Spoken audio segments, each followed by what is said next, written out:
Monthly cost of living is under $1,000. No one tells you this about spending money in Korea, but this is such an important thing. So that's the rough structure of my income. I do not like spending money if there's no purpose for it. Hi guys, and welcome back. Today I'm gonna be breaking down what I spent on an average month living in Seoul in South Korea. I'm gonna go into detail with how much I spent on fixed cost, variable cost, and just my approach to finance living alone here in Korea. Big spoiler alert, my monthly cost of living is under $1,000, which I'm really happy about because that's far below what Google is estimating. So if you're curious or worried about your personal finances living here in Korea, I hope this video will provide some valuable insights for you. I have made a whole spreadsheet, so I'm gonna really seriously be going into it. That's why I'm also gonna be looking down at my computer a little bit throughout this video, so I apologize for that. So maybe I should start by saying how I make money. And the real answer is I don't. But that sounds crazy. So basically I am a student right now, if you didn't know. I'm a graduate student at Korea University, and because I'm a student, I am mostly scholarship funded. So the majority of my money comes from scholarship from the Danish government. I have also raised quite a lot of money from private scholarships that I have applied to myself. So that's nice. When necessary, I also do have my savings account, which I have been building over the years because I have been a working girl since the age of 15, serving ice creams at a corner shop. So that's the rough structure of my income.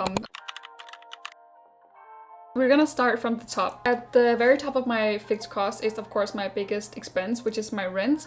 And I pay exactly $500 a month for rent for this little cute studio apartment. If you've seen my apartment tour, you would know. And that's a very normal price to pay for a one-room apartment here in Seoul at the size of mine. You can definitely live in Seoul for less than that, and you can also live in Seoul for more than that, obviously. I know some people who live on less space than me and they pay more than me. I also know people who live in two-rooms apartments and they pay less than me. So it really is about finding what works for you and finding the right place. But I'm very content and happy with paying $500 for this space a month. That's only the rent. Apart from that, we also have utilities, and I pay gas equivalents to heat, basically like floor heating and warm water. Gas and heat I pay around, on average, $10 a month, but it really varies depending on the season. So from $8 to $50. The gas is higher in the winter when I use my floor heating, and almost nothing in the summer when I don't even use hot water to take a shower. And then my power is on average $5 a month, which also goes up a lot in the summer because I use my air conditioner a lot because this house gets really, really warm. At its lowest point in the winter, it's around $4, and at its highest point in the summer months, it's around $12. And then in Korea, foreigners, we are obligated to pay for the national health insurance, which is 55 US dollars per month, which is even discounted a little bit, I think. I think students get some sort of discount on this. So I think it might actually be higher for some people, but for me it's $55. You also get a lot of discounts when you go to the pharmacy and doctor's appointments and whatever. Now, for food, I feel like this is where a lot of people, they either spend heavily or other people, they spend almost nothing. And I think I get good value for my money. So I spent $345 a month on food. That's 480,000 Korean won, and I think that's great, honestly. I've seen another video here on YouTube with a guy from Germany, and he said he spent like $800 a month on food. I was like, wow, like how much are you eating really? But I think it varies. So let me get into the details about my food expenditure, because this is an expense where you really can save a lot of money and still get a high value if you know how to do it right. And I feel like, without tooting my own horn, I feel like I really know how to do this right. So in my bank account, I have, of course, my main account, and then I have created another account where I have called this my food account. So every month when I get paid, I put money from my basic income into this food account, and I put the same fixed amount of money each month, and that's the $345. And then I know throughout the whole month that I have that amount of money available to spend on food, which is super comfortable because then I, first of all, don't have a chance to overspend, and I also don't have the stress all the time of like worrying, oh, can I afford this, can I afford this, can I afford this, because I just know that those money are available for me and I just have to make it work within those money. Period. So for those $345, I spent 80% of those on coupon groceries, which is online delivery of groceries. Maybe you're thinking that must be so expensive. Personally, I find that it's cheaper than going to the market.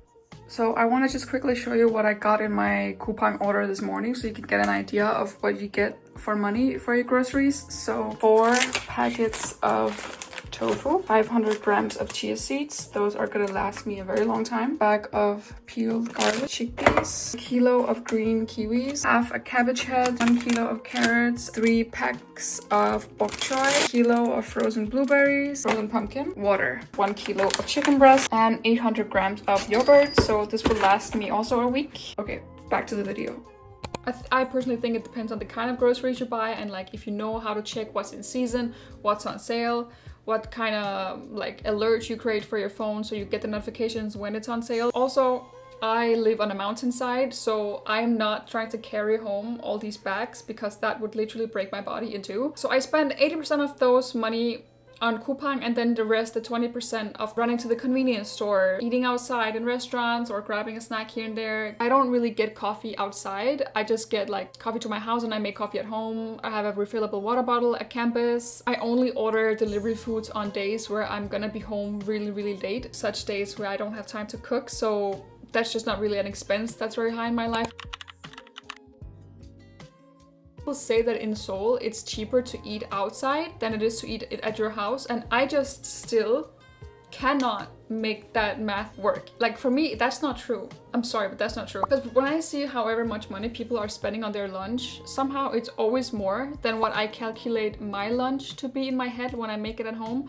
Because, you know, I can bulk buy certain things, certain ingredients, and use it for like such a long time, like rice or greens or onions or stuff like this, tofu, chicken. Like, just for an example, usually people, they say that the protein is like the most expensive part of your meal, but when I buy a kilo of chicken breast, that's like 6 to 8 chicken breast in a bag, that's like a week of protein, and that costs me 6,000 won. That's the same price of a kimbap and the same price of a latte. I don't see how the math is not mathing for me in terms of like the fact that it's cheaper to eat out in Seoul than it is to order groceries to your house and cook.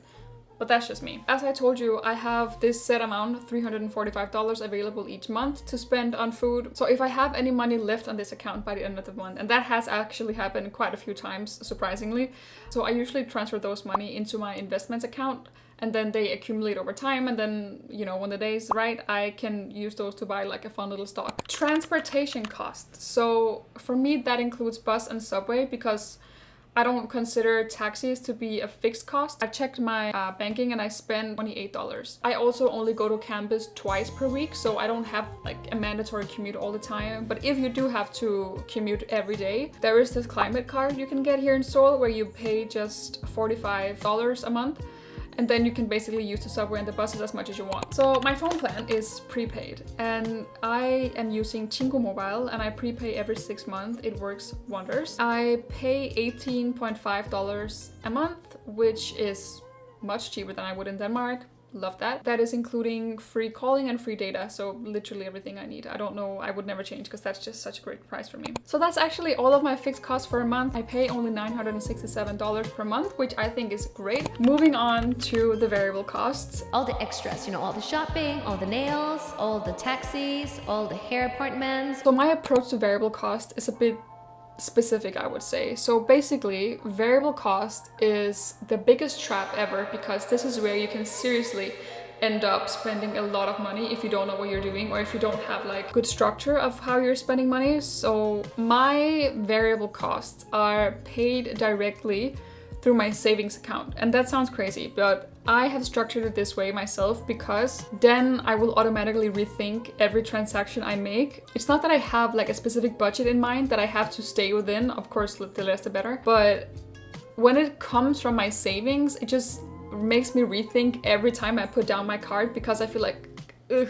So every time I take a taxi, every time I go shopping, every time I go to Olive Young, every time I do anything, I'm always like thinking of the amount of money that's in my savings account and how it's just deducted and deducted and deducted each time I buy something. That's just what's been working for me to like nudge myself into spending less, and so far it's been wonderful. I feel like my splurging is very minimal and I'm very grounded. So one of the most annoying variable costs I have by living here in Korea is Wise international transfer. And I feel like no one tells you this about spending money in Korea, but this is such an important thing. But Wise transferring and international transferring, oh my god, eats up my money. So basically, I get, since I'm scholarship funded from Denmark, my money gets, like, I get paid in Danish crowns. I get paid in my Danish bank account. So I have to pay my rent by either transferring, you know, rent, everything basically, because I live here.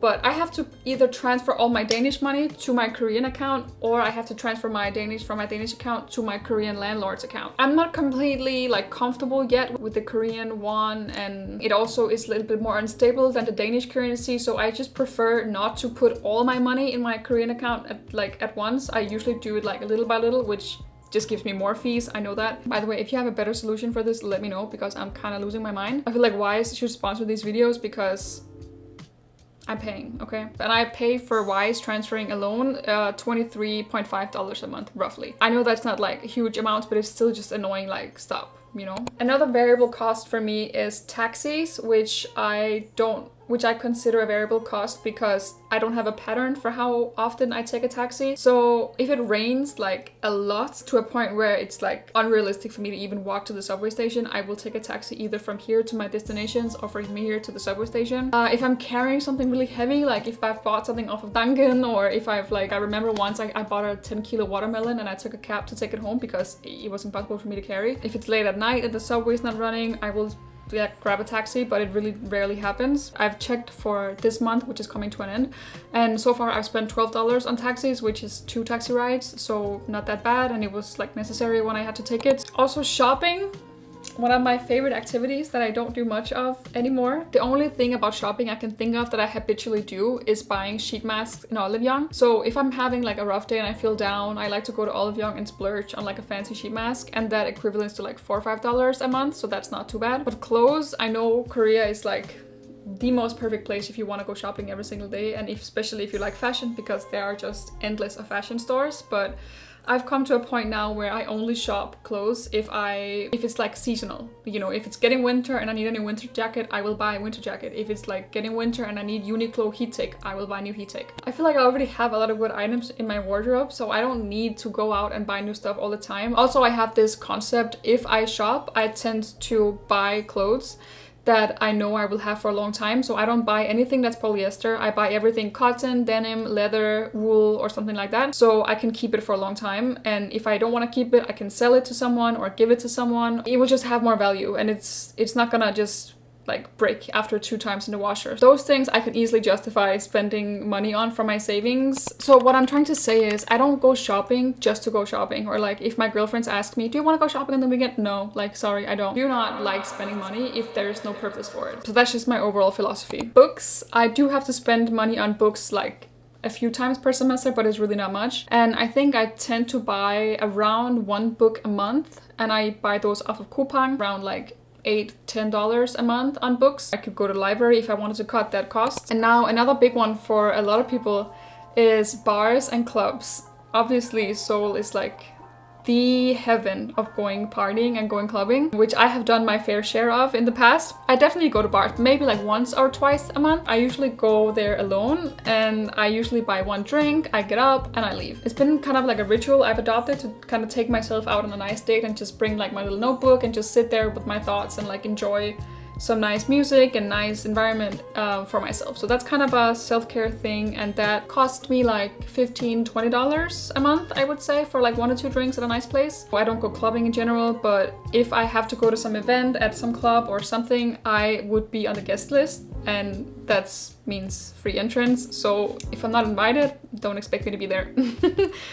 Another thing, I know people probably wonder why it's not on my budget, but a gym. So I don't have a gym membership because there is no nice gym in my neighborhood, and I just decided that I don't need it then because I don't want to pay for something I don't really like, so I don't have a gym membership. But that also means I don't really hesitate too much about buying new running shoes or buying weights or buying a new yoga mat or whatever, because I feel like I still deserve to like exercise, and I still want to exercise and care about my body. Yeah, for an example, let me show you. I've recently bought these like new really cool Pilates weights. These were like $8 for a set, and I bought this a long time ago. So in that sense, I don't really spend money on the gym, but as I said, I won't hesitate to buy new gear if I want it. When I total my variable cost and my fixed cost, it comes out to $1,010 per month. And I think that's great for someone who lives in an upcoming, rising, hip, expensive inflated city. I think especially because I don't get coffees outside all the time, I never order dessert or any cakey stuff at cafes, which really eats your money. I see so many people, they just buy so much stuff at all those small stationery stores with stickers and hair clips and hair bands and fun socks with like fun emojis and whatever. I just in general don't buy anything if it doesn't serve me a specific valuable purpose, and that's why I managed to keep my cost low. So you guys, that is how I as a student here in Seoul spend $1,000 a month for my monthly expenses, cost of living, call it what you want. I hope I have inspired you in some way, and if you have any questions to any expense, feel free to ask me anything. I will get back to you immediately. This is also my first time going into finances, I guess, on this channel.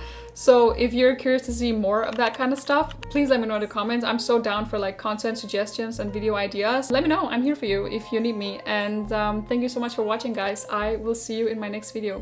Bye bye. Mwah.